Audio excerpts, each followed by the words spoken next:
programang ito ay rated SPG. Striktong patnubay at gabay ng magulang ang kailangan. Maaaring may masiselang tema, lengguwahe, karahasan, sexual, horror o droga na hindi angkop sa mga bata.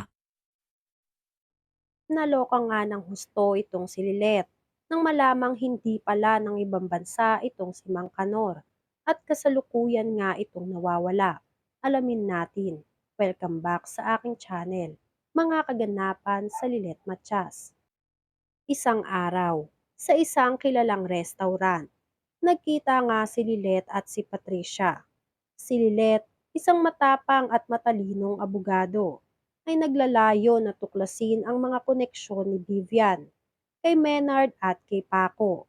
Sa kabila ng kanyang mga lihim na layunin, hindi siya nakatakas sa mapanlinlang na taktika ng bruhang si Patricia, na bagamat may itsura ng isang inosenteng babae, ay isang bihasang manipulator at sinungaling. Habang kumakain sila, hindi na napansin ni Lilet na kinakabahan na si Patricia. Sa kanilang pag-uusap, sinubukan ni Patricia na iligaw si Lilet at magpanggap na hindi siya kilala ni Menard at Paco at wala silang malalim na koneksyon kay Vivian. Kahit pa nga may mga pahiwatig na kakaiba sa mga sinasabi ni Patricia, naniwala si Lilet sa kanya at hindi na nga nagduda. Minsang natagpuan nila ang kanilang sarili na nagsasaluhan ng pagkain. Hindi nila namalaya na isang hindi inaasahang pangyayari ang magbabago sa kanilang usapan. Ang pagtambang ni Calorena at ang gulo sa restaurant.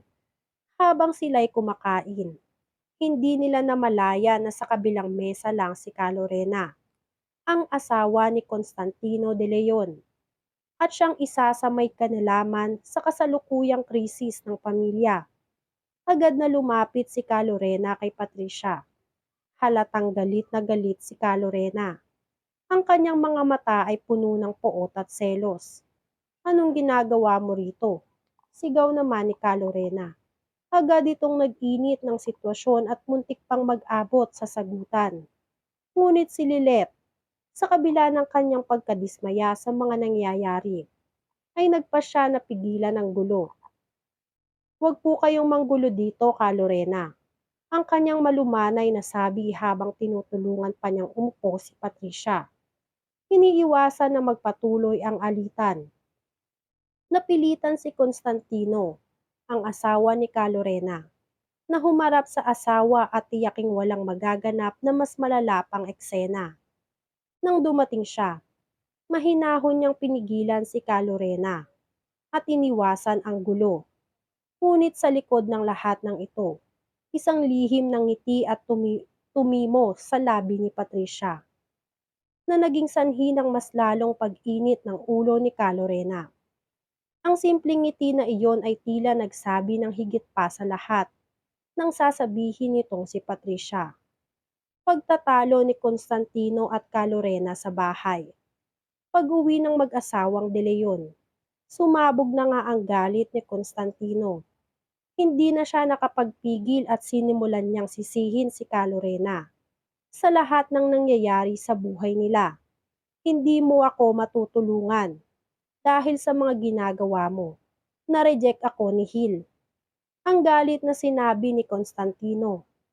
Binabato ni Constantino ang lahat ng kasalanan kay Calorena, habang si Calorena naman ay nagtatanggol sa sarili. Hindi ba tayo ang may responsibilidad?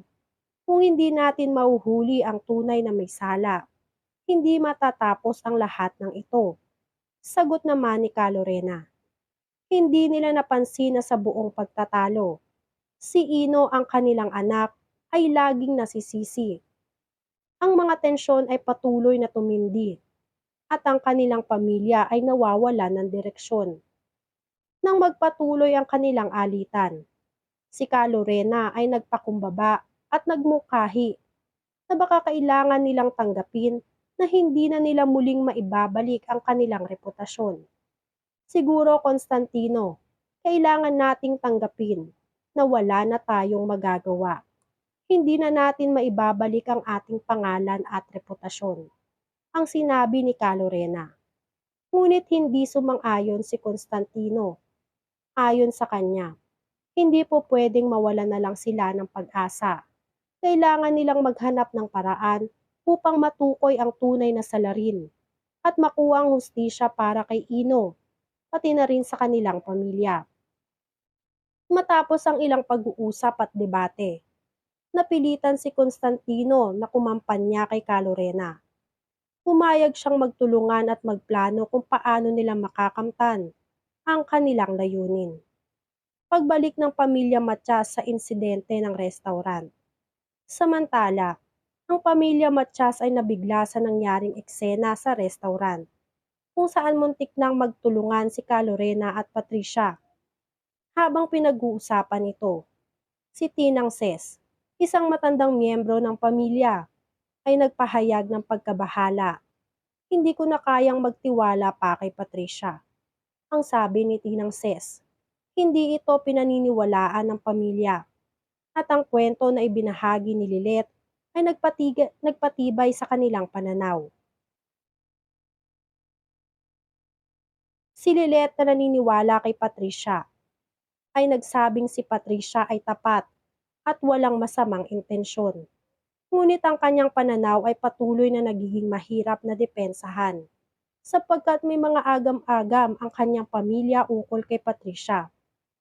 Habang iniisip ni Lilet kung paano makakaugnay kay Vivian, na ngayon ay nasa ibang bansa na, nagsimula ang isang lihim na plano.